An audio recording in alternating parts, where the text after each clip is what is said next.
So yun na nga guys, ahuna na. Dahil malakas na alon, lubog din ang dagat.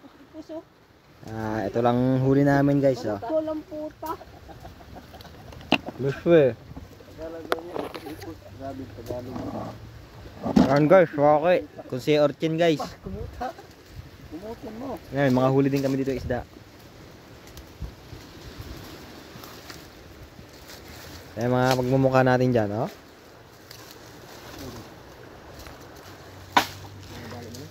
So yun guys, medyo nag-ihaw pa ng saging, saang, swake. Saging, saging. Pagkatapos nito, uwi na. Bye bye. Ayan guys, itlog ng pusit. Ayan oh. Sarap yan sa suka. Kaya na to?